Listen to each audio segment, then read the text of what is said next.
Oh, my name is Don Bremner, and I've been bartender here for 30 years.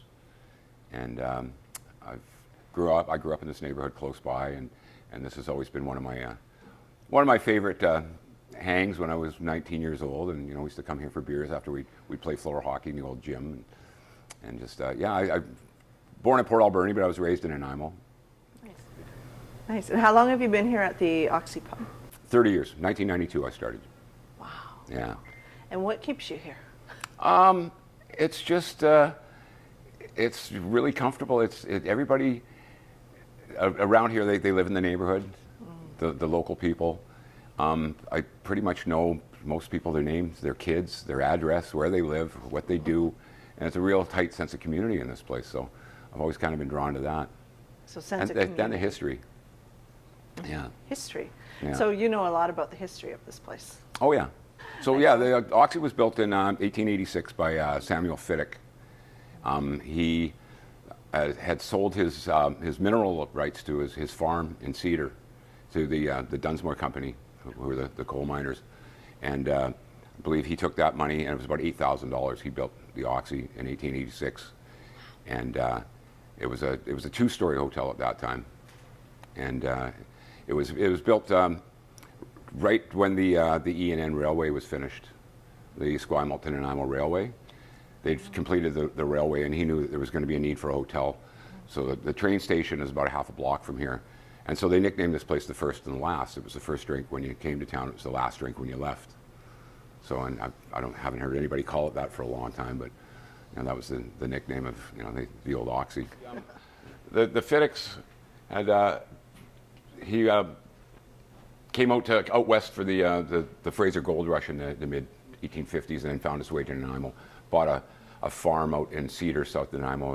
I think it was a 250-acre farm. Ooh. So he was a farmer, but the story goes that he had sold his mineral rights to the coal mining, the Dunsmuir Company, and for $8,000 built the Occi in 1886.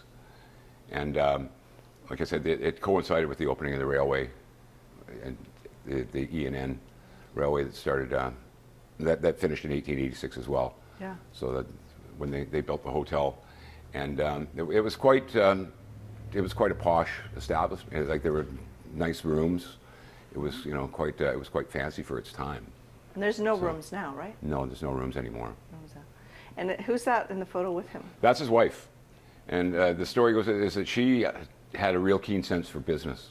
Like she had a good business mind. I think she was in charge of the finances and kept the books, and it was quite kind of the brains of the operation, right? Cool. I wish I had that knowledge.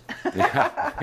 I'm not good at that. And maybe there was talk that some of the money came from her family that were quite well off in England as well, right? Is that where they were from originally? Yeah, they came from Cornwall, England. Oh. Yeah, so. Nice. And do you know why he built a hotel? It was later in his life, because he only lived 14 years after it was built. Oh. So I believe he was in his 50s. So maybe it was kind of, he wasn't going to be coal mining anymore. He wasn't going to be chasing the gold rush, and he was still farming. And then he built it in 1886, and he passed away in 1900. So he was only had it for 14 years before he passed away. I believe they had 5 children, and I think one of the sons carried on after he passed away. Right. You were saying that some of the descendants still come here.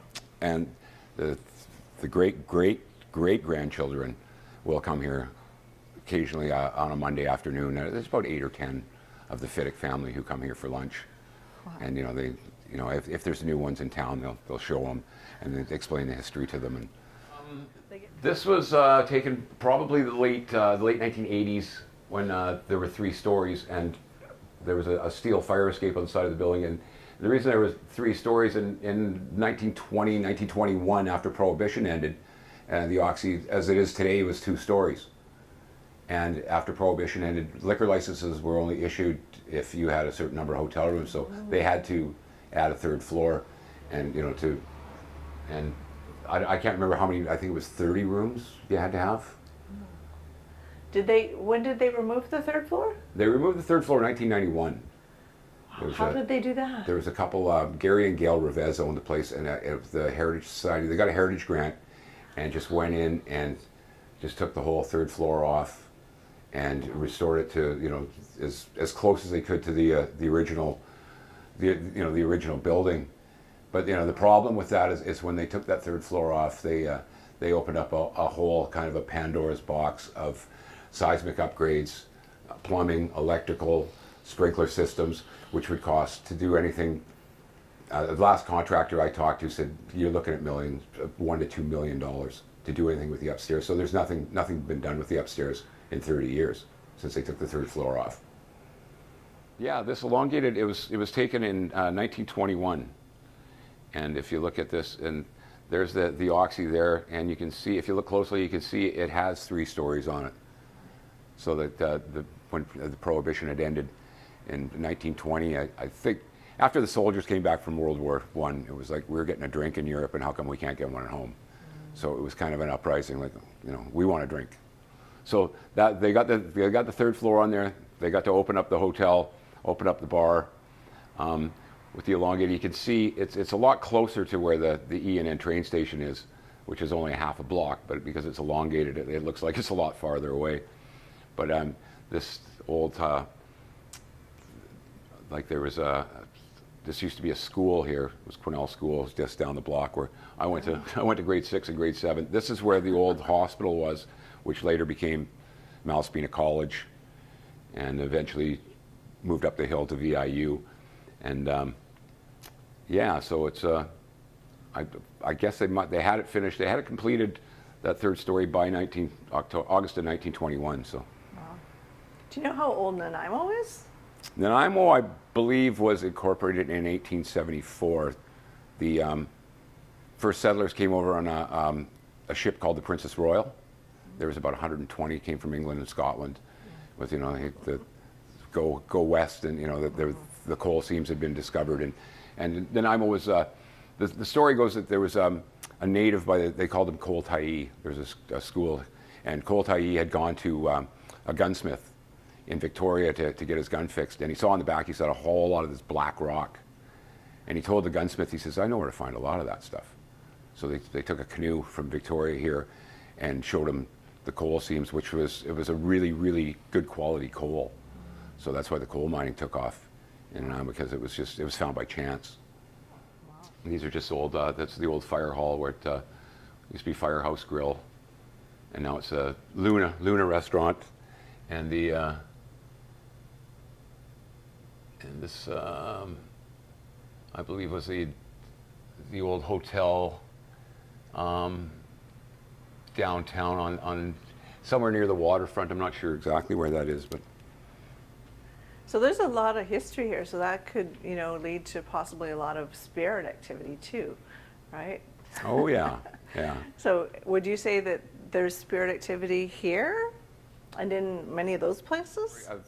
I'm always the last one. I'm the night shift bartender, so I'm the last one to leave. I'm the one with the keys. The doors are locked. Right. Quite often, I'm here by myself at the end of the night, and I've been behind the bar. There's a mirror, and I look behind the bar, and people talk about, like, they will see, like, the lady in the white dress, and what I've seen is people put their imagination to that, but what I saw is like an apparition, I would call it. I'd be looking in the mirror, and behind me, I would see something white just float across the room. I look around, it's gone. And this has happened several times. Wow. So I see where, you know, the story of the lady in the white dress is, people go, okay, it looked like a white dress, and no, it was probably a lady in there, because it was just this white floating apparition that just kind of drifted across the room. Who do you think that might be? I really don't have a guess. Maybe Mrs. Fiddick, you know, who was later the widow of the man who built the place. You know, she was, the story was like she was kind of the brains of the operation. She was very financially wise. So. She probably took it over too when he passed. Yeah. Right?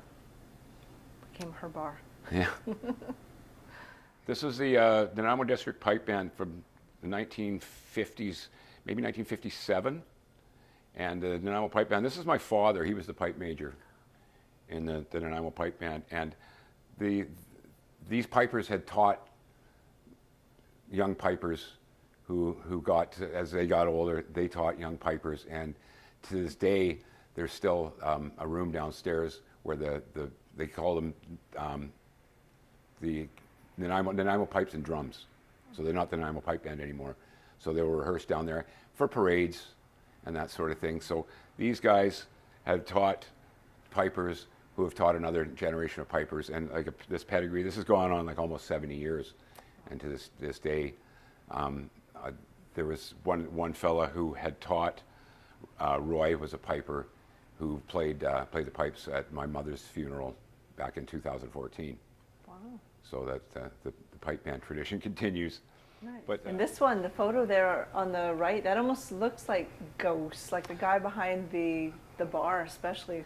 And yeah, this was the old Oxy back. I've tried to figure out where, with the sunlight coming through, what window that is, and the best I could guess is that window would be the one on the on like the northeast side of the building here.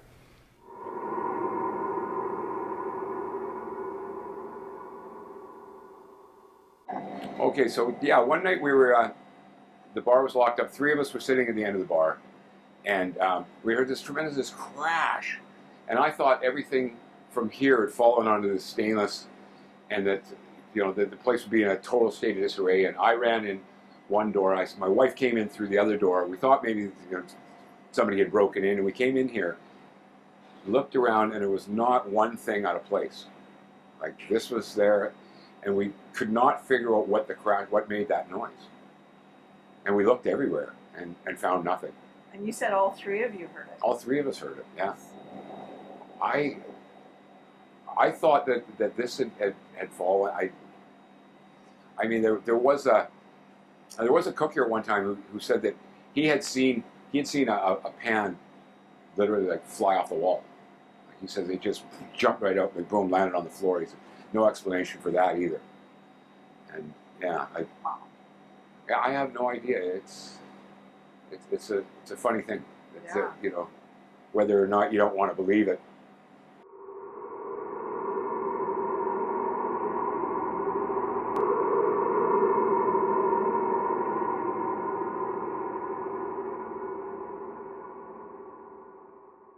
Whew. So definitely, I feel really sick up here. Like, I feel like there's tons going on. Oh yeah. Oh. People died up here. Oh yeah, I can feel it. And there was a man who died in one of the hotel Okay, rooms. rolling. The energy that's still here from back in the day, because this hasn't been used for a long time, has it? No, 30 plus years. 1990, I think, was the last time that anybody actually stayed in the hotel. And it weren't really hotel rooms. They were more like residences. People rented them out by the month. Oh. Yeah. So in terms of, I'm not going to go in there because I peeked in there from there. But I think the most energy I felt was in that back corner, and then in the back area. Do you agree? Same thing. Yeah. Yeah, or the entrance. Or the entrance too. Yeah. Yeah, right around the staircase. Yeah. Yeah. Lots there. Yeah. I think there's more than one. Like, I'm feeling more than one. Like, it feels. It's funny you mentioned earlier about the pipe cleaning guys or duct cleaning guys hearing like a party or something, or lots of voices. That's what I'm hearing. I'm hearing like lots of voices. I'm hearing lots of chitter chatter. That's what they heard. Glasses clinking, Yeah. and all this stuff. It's like, whoa! It feels like it's alive. Yeah. Yeah. Oh, this is definitely more than one Yeah. here. Would you agree? Yeah, definitely more than one. It's interesting because this feels like it's their home. Yeah. They don't want to go. They're not going anywhere. We're not going anywhere. This is their home. Even when it's demolished, I feel like they'll still be on the grounds. Yeah. Right? If that ever comes to pass, right? Right. Yeah. That's what it feels like. They're hanging out. And it's not just, get them in little by little. It's not just, I feel male and female. Mm-hmm. I'm getting 2 males, 1 female, especially coming in. And the one male, like you, was here for years. Mm-hmm. He's talking about how he basically helped build this place. And he was around a lot. Oh, okay. Okay, so that's what it's feeling like. He's saying that he was part of bringing it all together and building it, and this was his home away from home. Okay, Yeah. He loved it. Oh, okay. This was his baby. Yeah. Yeah. So that's really interesting because he says, and home wasn't home. This was home. Yeah. Feels like he put all his heart and soul. This must be Fiddick. This must be Mr. Fiddick, because unless it's somebody that worked with him, because it feels like this was his project. This was Right. his thing. His heart was here. And did he die here? I wonder, because I'm feeling like heart stuff too. I believe he died at home because he was ill for a while. Somebody had a heart attack here. Yeah. Oh, I don't know who that was, but I definitely feel heart stuff. Like my heart's just beating. Maybe one of really his fast. children. Like beating fast, and then that was the person I felt with the nausea. So Yeah. it was definitely male. Had the heart attack, which makes sense. Heart attack with the nausea and throwing up, and passing here. It was up in the rooms. It was up here somewhere. Okay. Where that was definitely a male. I'm hearing late, like 1920s probably, 1920s, 30s. So it was a while ago. Okay. But he's not going anywhere. No, this is his home. Yeah. Yeah. I want to feel into the kitchen though, especially because of all the crazy stuff going on there. Makes me wonder why they're so active. Like I'd like to find out, why are they so active? What are they trying to do? Yeah. What's the message? What's the message? Exactly. That's what I want to find out. What's the message? Yeah. Should we go find out? And go see? Sure. Okay. We'll go Okay. over there. Oh, I just feel like I'm going to puke. Okay. So into the kitchen or above the kitchen? You want Above by the vents? kitchen. Yeah, above the kitchen. Because that's where it feels like they hang out. Oh yeah, I can feel it all up here. Ooh, Okay. it's thick. It's thick. Ooh. Yeah. So twice a year, they clean the kitchen vents, and there's usually a crew of 3, one guy on the kitchen and 2 up on the roof, and they're cleaning the vents. And they usually come in on a Tuesday night around 10:30. There's nobody in the bar really. So they came in, they finished up, and around midnight, between midnight and 12:30, they came downstairs, and then they came into the bar, and they both looked at each other, and they looked at me, and they said, "Well, where is everybody?" I said, "Well, the last person left about a half hour ago." I said, "I've been here by myself. I locked the doors." And they were like, "Well, we could hear all these voices." Like they expected to see a full room, and glasses clanging and people laughing, and they expect to see a full house. And the look on their faces when they looked at each other, that the room was empty, it still gives me a bit of a chill when I think of it. Totally. Yeah. That's why I think there's so much energy in here, right? Yeah. Oh, okay. So, yeah, we're going to try and connect to them up here. All right. So what I'm doing is I'm just inviting them in if they want to come. Because I know the presence down below is quite active, right? Physically active, which is actually really difficult for spirit to do because they have to lower their vibration so much that they can move something or even communicate. Okay. So it's really amazing that is so physical. Yeah. Right? That they can actually move objects. Takes a lot of effort, right? So I can feel into that and see who that might be. It's interesting. Definitely male energy coming. And I don't feel like they're affiliated with the pub at all. No. No. This is like pre-pub. This is pre when this was built. This feels a lot older than that.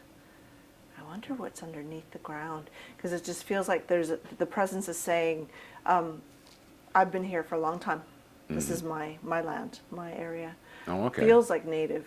Oh, okay. So my yeah. guess would be Halkaminum because, it's Nanaimo. Yeah. Because that's what the tribe that's in Yeah. the area, right? These were their lands. I feel like this was his land. This was where his property was before it was sold. Right.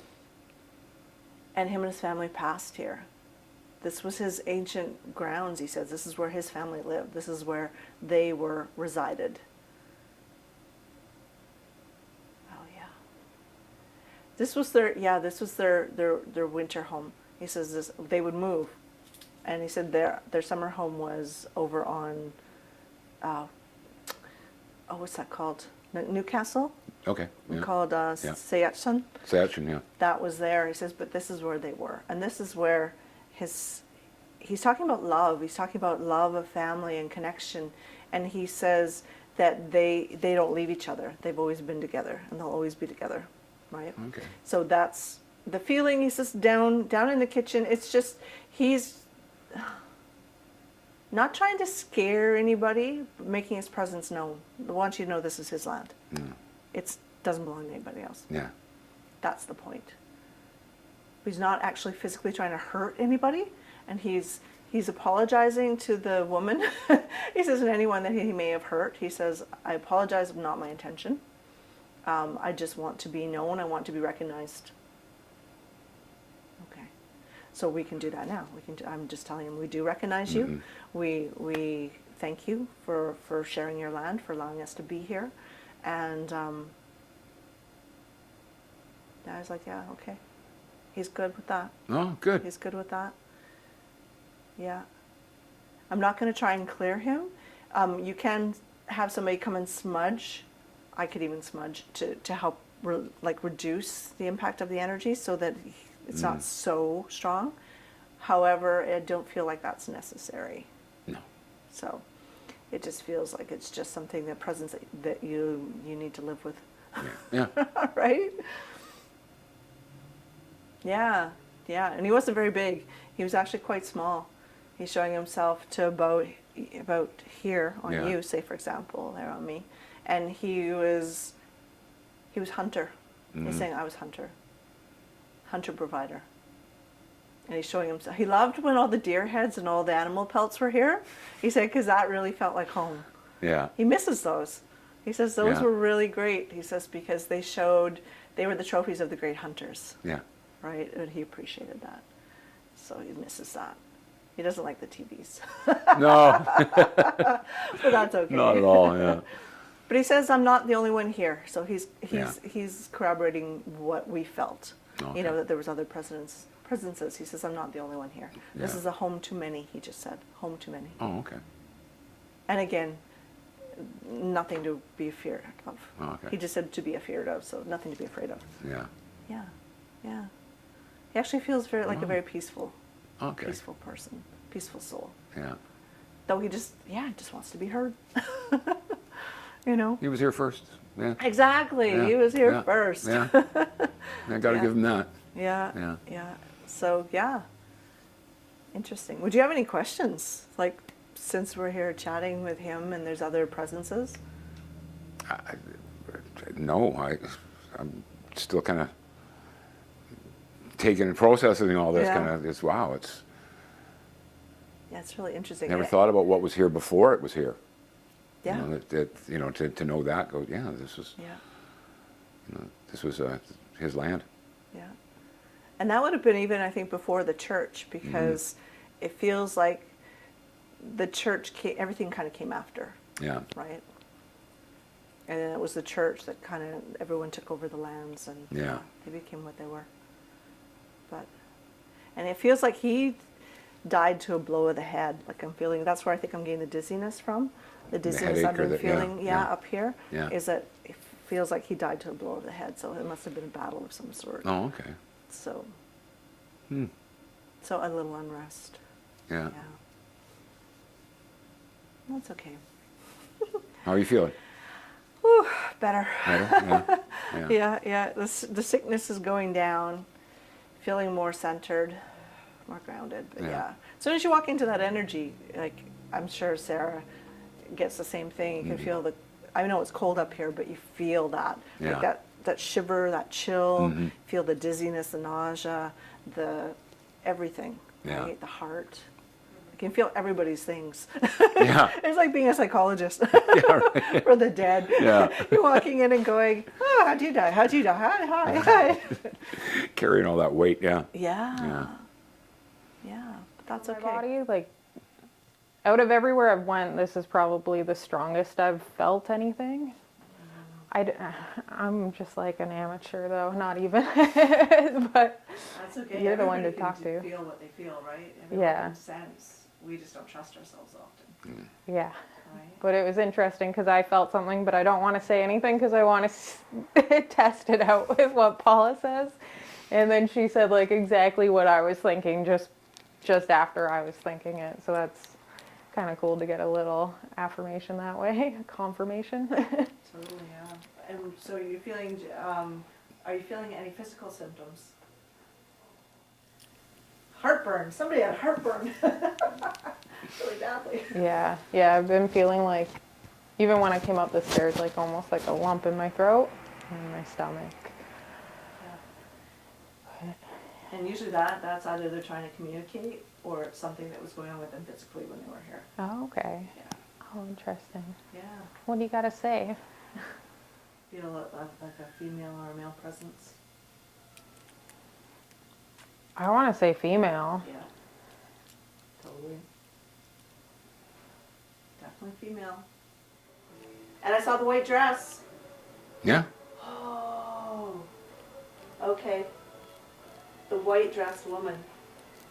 She was here. Okay. I get it. Okay. Yeah. Cool. Do you feel into that? Like think about the white dressed woman. Just put it out there, feel into that and ask her if she wants to come in.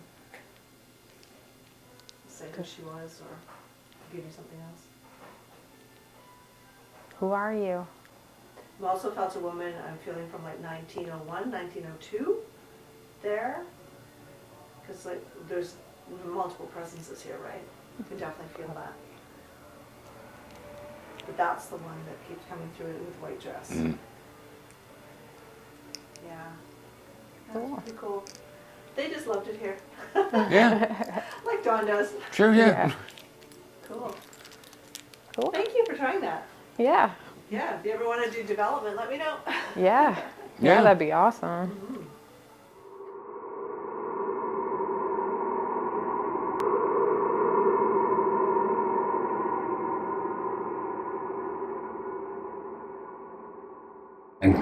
So we're outside the Occidental Pub. A couple years ago, a Nanaimo man, we believe it was a Nanaimo man named Leonard, was, they think, murdered here. They're never found who did it, but they found his body here on Boxing Day. That would have been 2021. And it looked like he had been brutally beaten to death. So, feeling into the energy now, I mean, upstairs I had seen, we talked about seeing a short First Nations man and feeling the headache and everything, but I want to feel into and see if that was Leonard. So I'm just gonna see if I can get Leonard to come in.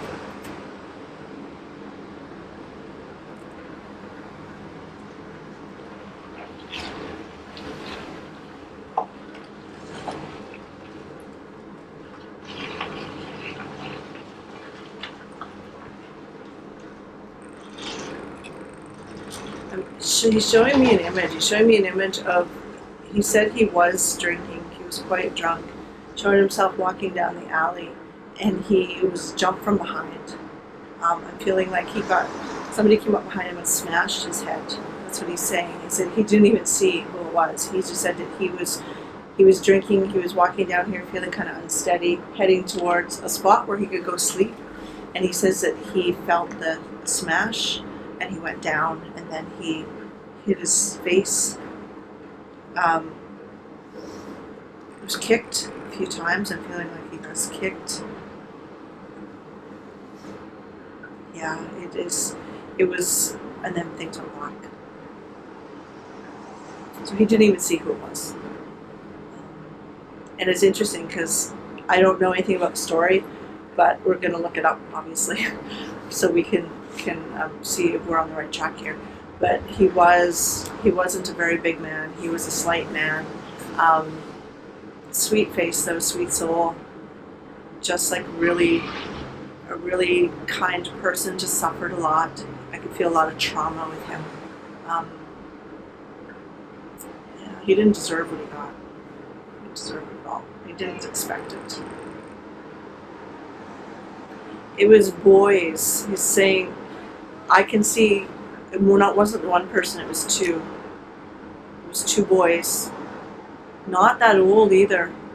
Didn't have to do with, my initial instinct was possibly to do with drugs or something, and they're saying no, that's not the case at all. It was the term's coming, delinquent youth.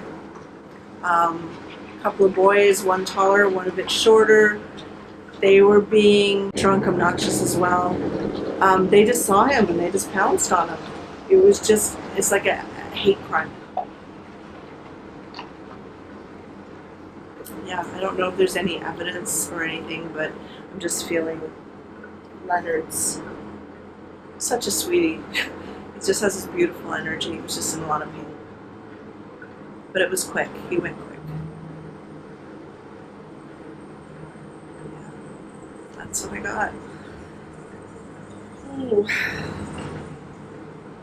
And I have the feeling he soiled his pants when he went down too. So I'm feeling soiled pants. Yeah.